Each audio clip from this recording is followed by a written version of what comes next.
Hello, and welcome back to the Holistic Hatha Yoga podcast. I'm your host, Kelsey, and I am here today to talk all things yoga and holistic health and spirituality and all the fun stuff.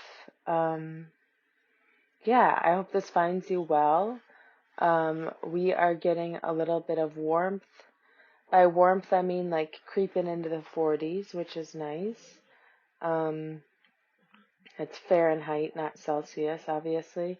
So there's some snow melting, a little bit of the feeling of spring on the horizon, I suppose, which is an amazing feeling after such a long and cold and snowy winter.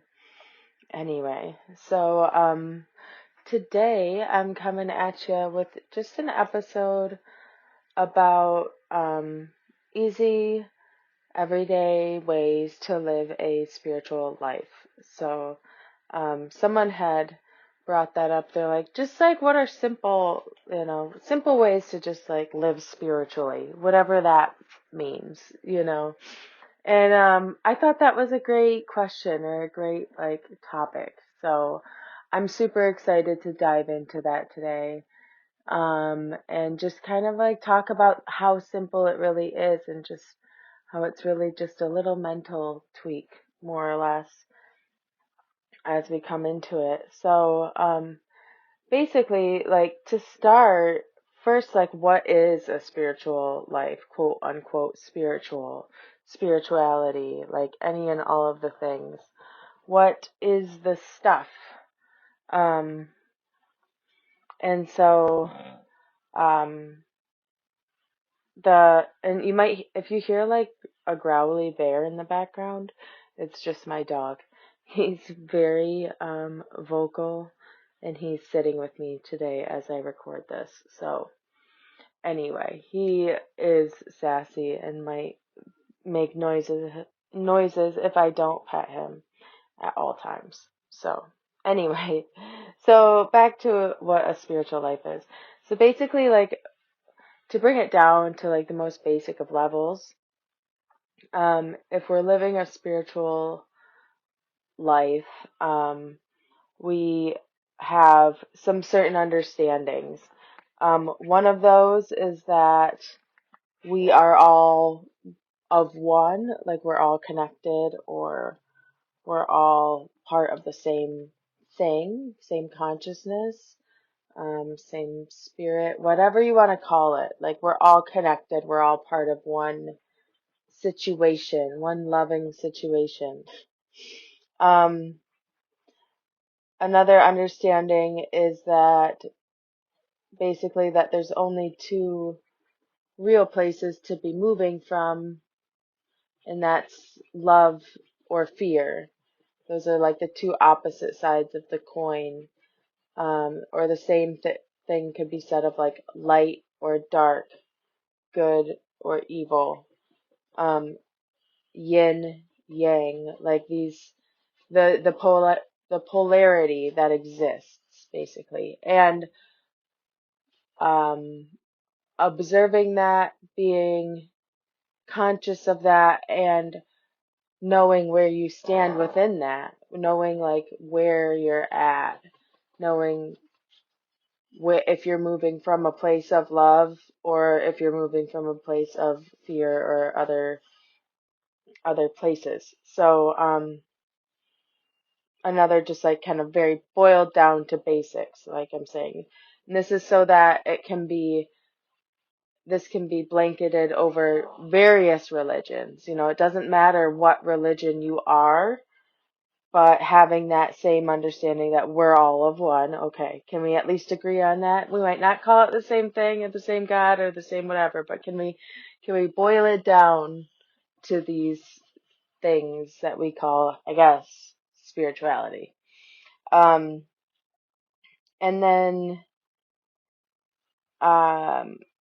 I would say the last understanding here that we'll cover is just that the importance of a spiritually aligned life and living within spiritual alignment or seeking to be spiritually aligned, knowing that that's for the highest good for all involved, for you, for everyone around you, for your community, for your family, for all of the things. So understanding that your spirituality is not a small part of your life, but a very large, if not first and foremost, and everything else comes after. And this is kind of where like Christians say, like, God before your husband and your children and blah blah blah, and kids are like, oh, mommy loves God more than me.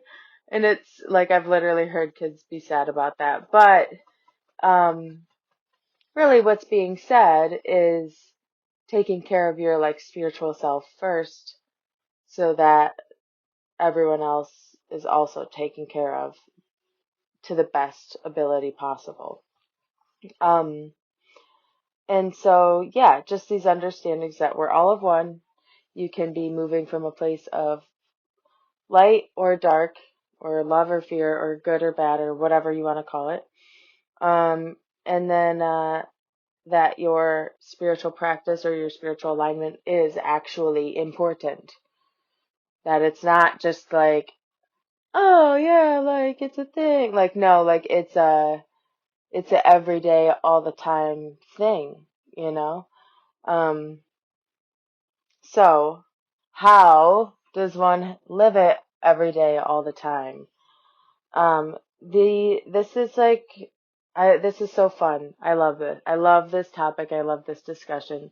This is so juicy. So anyway, let's dive in. So like, here's some easy, everyday ways to do this. First is gratitude first thing in the morning. I swear by this. Lots of other people swear by this. Gratitude in the morning is the best thing ever. And this can be formal or informal. And if you've ever done The Magic, it's a book by Rhonda Burns, who's the same lady who wrote The Secret and was in all of that and whatnot. She's awesome. Shout out. But she wrote a book called The Magic, and that is an amazing book. And honestly, I've never gotten all the way through. So maybe maybe now's my time. Maybe I need to start The Magic like today or tomorrow. I say or tomorrow. That's so funny. Anyway, but in The Magic, what you do is write down 10 things every single day that you're grateful for, but each day it's like she kind of gives you a different like theme or whatever. But writing the 10 things out, and it can't even and why. You have to say and why. So it's a really fun practice, because not only are you saying I'm grateful for my dog, you're saying I'm grateful for my dog because he's a great companion and gets me outside and gives me a sense of security. So it's like you say like why you're grateful for that thing or that whatever. That I'm grateful for my shoes because they're waterproof and they keep my feet dry and comfortable while I am outside. Simple stuff, but again, writing a list of 10 things every morning. It's kind of tough. It's kind of grueling, not going to lie, but it's super powerful. Super fucking powerful. I only say it's tough because I have 3 young kids, so in the morning they all want things from me. So to take 10 to 15 minutes to write out this list was a little bit much for them. But it is great practice and you should give it a shot. But anyway, and then Francesca Amber, I love her. She's an amazing British woman, who has a podcast she's a podcaster, um, called Law of Attraction Changed My Life. And I fucking love her podcast. It's amazing. She's hilarious. She talks about super real life things, practical things, but all about the law of attraction. Anyway, she has a gratitude practice similar to the magic, but not the same. But she has you do like 3 things that you're grateful for every single day, throughout the practice. And I think that's a lot more manageable, and it's still super fucking powerful. Um, And so, anyway, so I've definitely adapted that into my life because of a lot of these things. But gratitude first thing in the morning, formally or informally, either writing it down or even just doing it in your head, just like doing it in your head for the first 5 minutes of your morning or whatever, or even just naming 3 things and why in your head.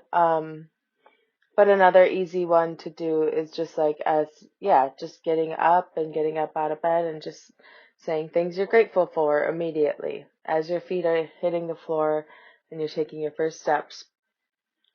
Before you're thinking about anything else, just start thinking, what am I grateful for? Okay, I'm grateful for, this, that, the other. I'm grateful for this coffee that I'm about to make and drink. I'm grateful for my warm house. I'm grateful for this day that's going to be pretty smooth and slow, and I scheduled it myself. So what a blessing.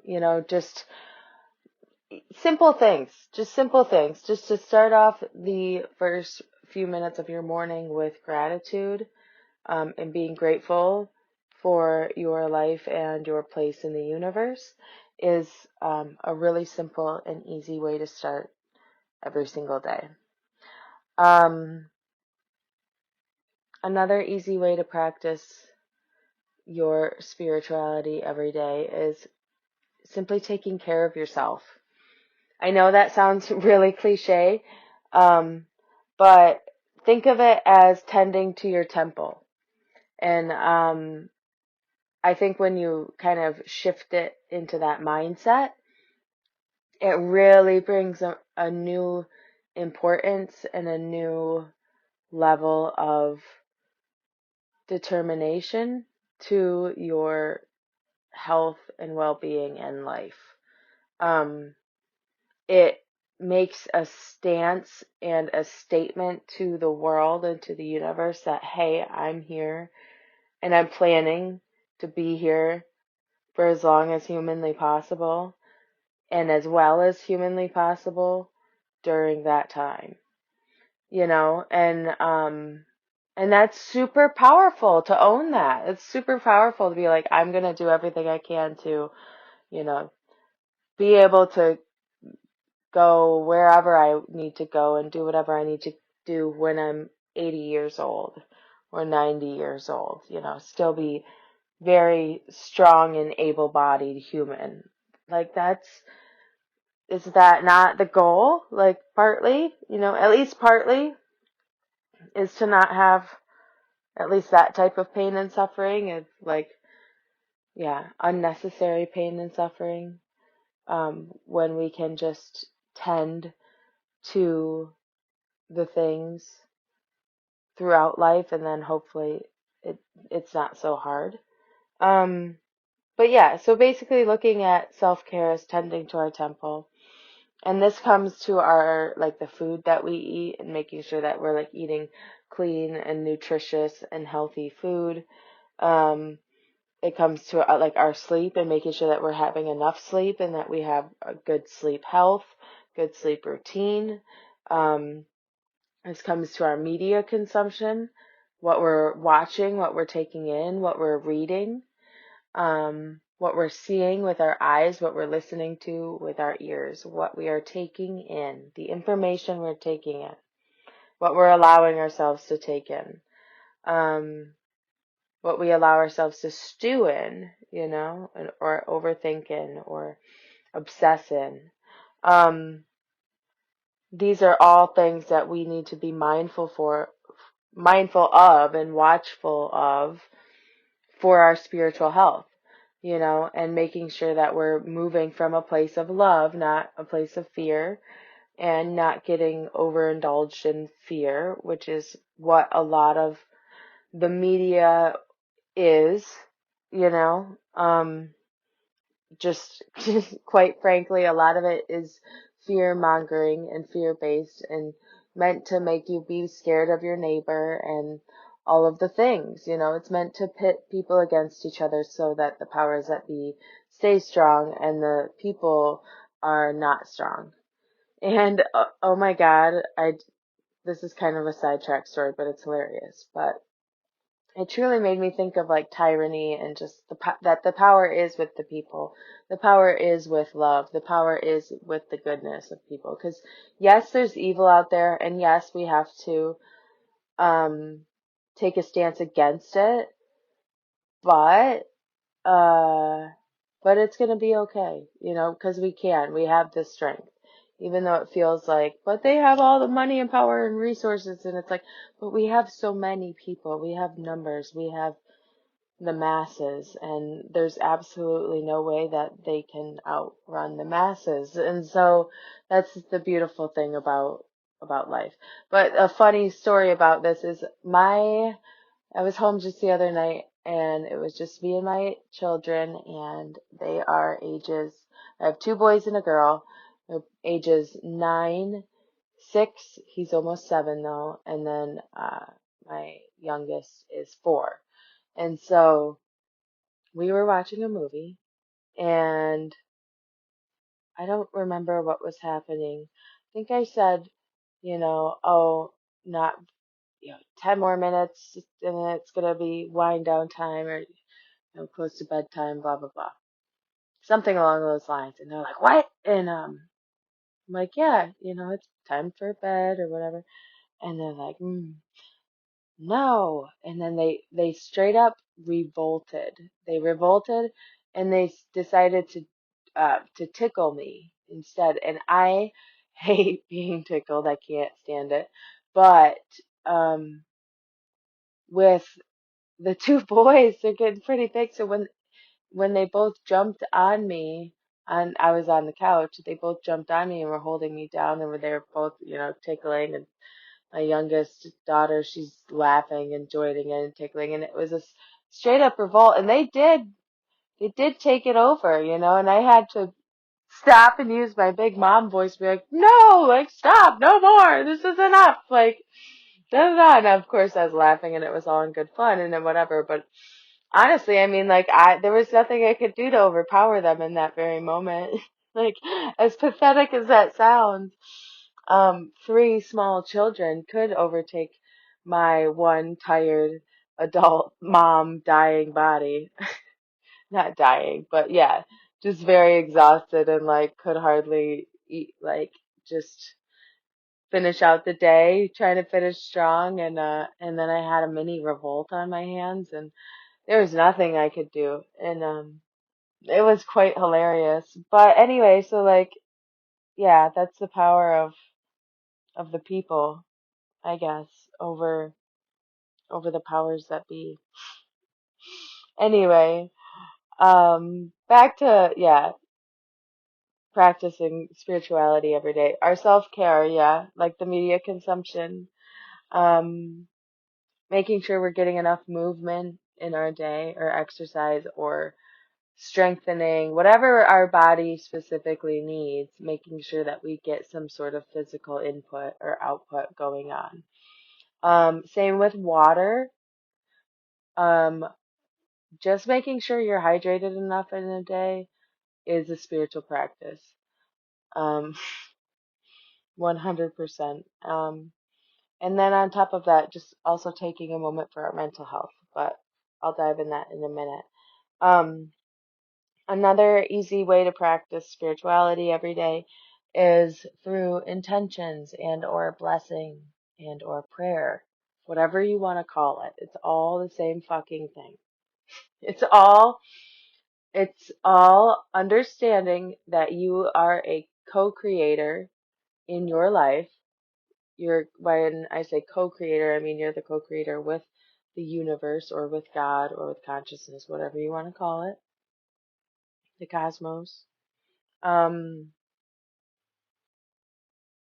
so owning that power, basically owning that co-creatorship, and using your power for the betterment of yourself and everybody around you, you know?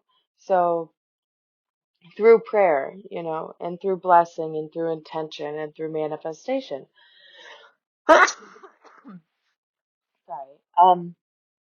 So you might hear me talk about manifestation a lot in this podcast, but that's simply because like it's just part of the universe and life, and that's what we're doing here.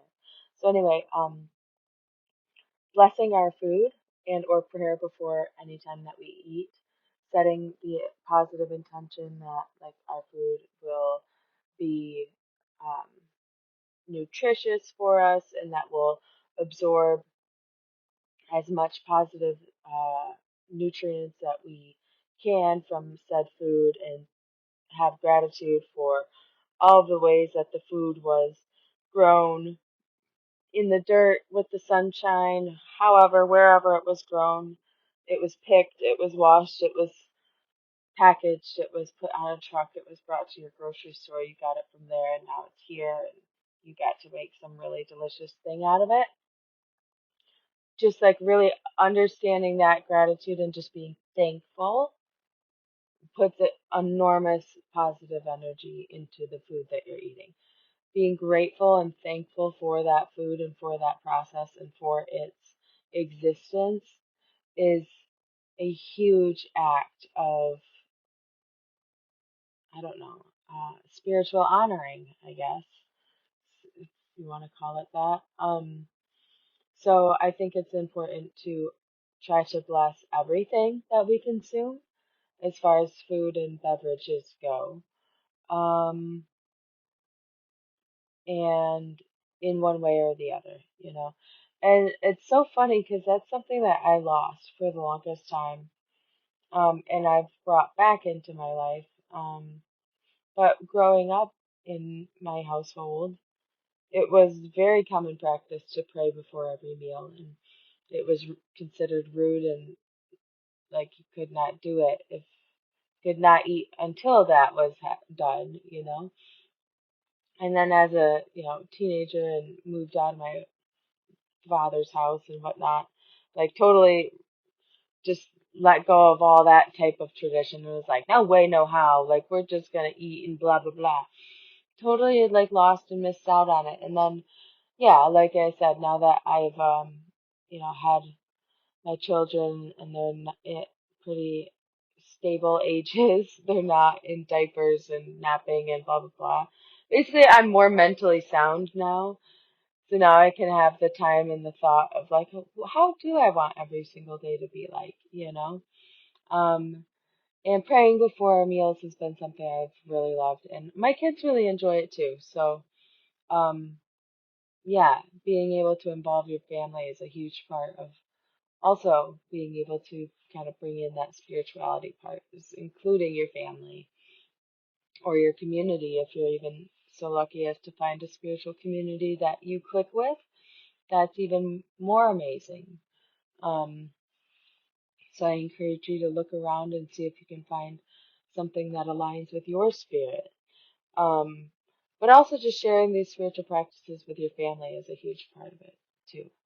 So sharing the prayer before food and whatnot, doing that together, because there is power in um, like prayer together. I was gonna say multiple prayer, but that doesn't make sense.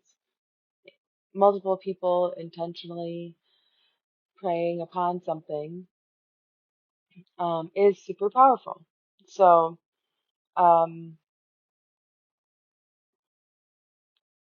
so yeah, so at meal times is an easy way to remember, like, oh, must bless this, or like I said, anything that you drink or consume, like your water, you fill your water bottle and you can do a quick prayer of just like, I thank the universe or I thank the earth for this water, this clean water, and may the highest good of all come of it. Amen. Or and move on and go about your day. Just these small little ways to like tweak your brain of both gratitude and bringing your awareness to the fact that like it's a miraculous thing that we're here and we're alive and we get to participate in this thing called life for a cute little amount of time, you know? I say cute little because it's like, yeah, I mean, 100 years is amazing, but it's also a very small amount of time in the grand scheme of things. But it's a really cute, fun amount of time, I was just reading an article about this Greenland shark, and my son is obsessed with marine creatures, so I already knew about Greenland sharks, but I had kind of forgotten about it, and so it kind of re-emerged the information. But they found one, and she was like almost 400 years old, and it's just like, oh my God, for one creature to be like just floating around in the ocean, like just hanging out, eating stuff, for 400 years. It's pretty fucking cool. Um, anyway, so we have a cool amount of time. I'll take what I can get, take whatever I can get, and be grateful for it. Get what you get and don't throw a fit. So I tell my kids.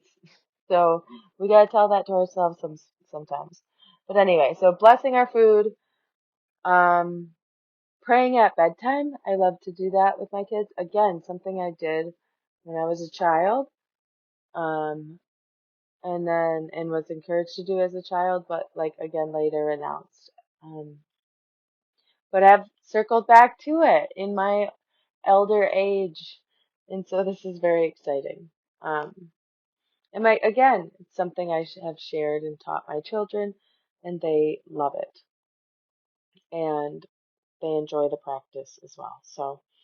And you can do this with anything. If you're nervous, you got like a work thing coming up, big work meeting, this, that, the other. You can, say a little prayer right before your meeting. Like, all right, I pray this goes for the best of it, all involved, and, let the highest good be with me, or let the lightness be with me. Let me be fun and chill. Let me not freak out in this meeting. Whatever it is that you need.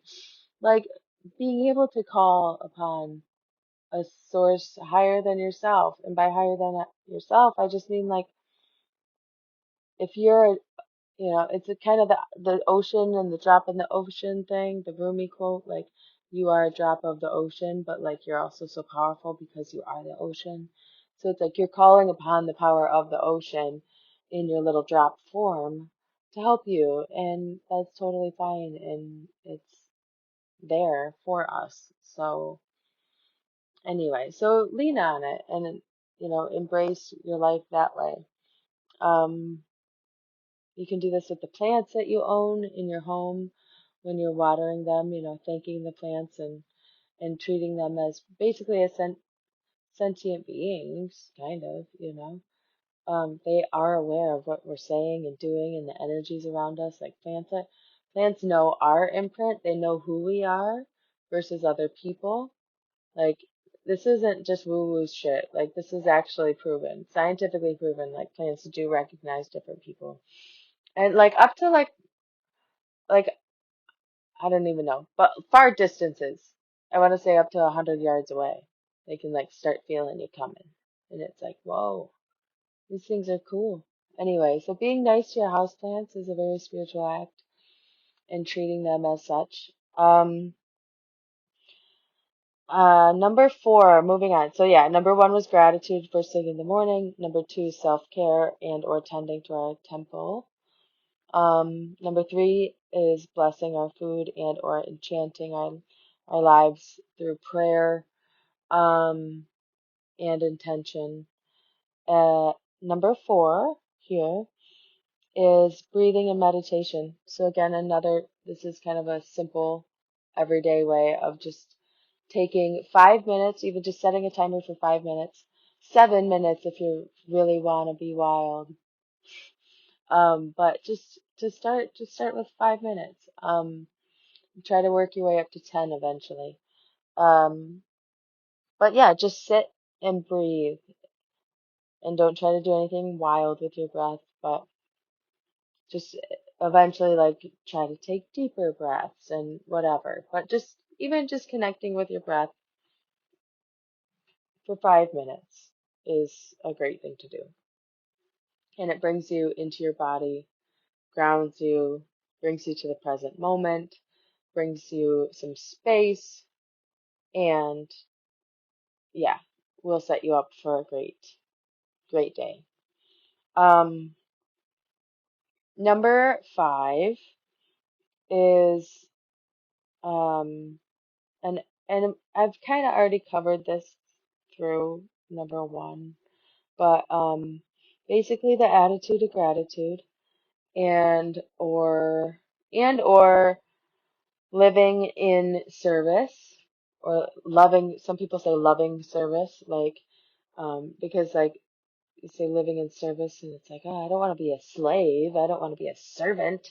And it's like, no, but like a um, living in loving service is like that's a different mindset. It's loving service, not just plain service. It's not like I'm your servant. It's loving service. It's I am acting from a place of love, and I am going to be of service to the other sentient beings and people around me because I'm so happy and grateful to be a part of this world and experience in this specific time and place. That was a big mouthful, but it's all true and it's all really trippy. So, um, just living in that space of loving service. So, in everything that you do, so when you're with your kids, when you're doing all sorts of stuff. And in fact, it is one of my favorite bands, Red Hot Chili Peppers. I have probably mentioned them on here about a million times. But one of their songs says, nothing better than love and service, universally speaking. And I love that line, and I come back to it again and again. I've probably mentioned it on here before because it's just a universal truth. And they're talking exactly about this, that there's nothing better than love and service, universally speaking. So anyway, I'll get off that horse. But yeah, so an attitude of gratitude and or just living in service to the life around us.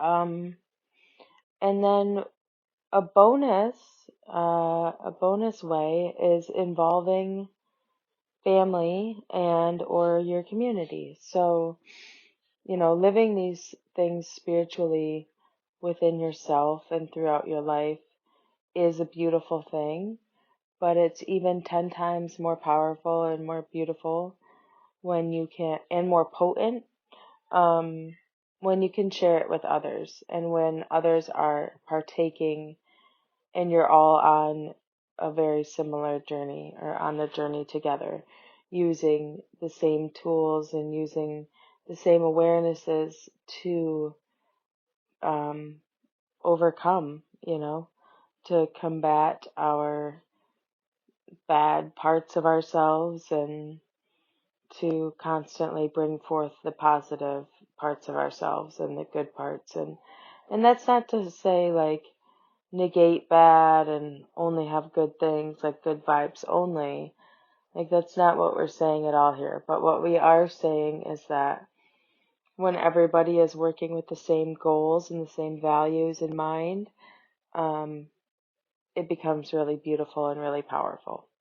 Even more so than what it is as a single journey. So, yeah, so those are I guess that completes the list at 6 simple ways to bring spirituality into your everyday life and how to practice spirituality throughout your day, every day, in a very easy, simple, and attainable way. So, I hope you guys found this helpful. I hope I didn't repeat myself too much. I feel like a lot of the things are very similar and they kind of bleed into each other, but yeah, I hope you've gained something positive from this and that this helps you bring spirituality a little bit more down to earth and more of a thing that we do and not just something that we talk about. So, yeah. With that, love and light to all of you, my friends, and I will see you next week. All right, namaste. Bye.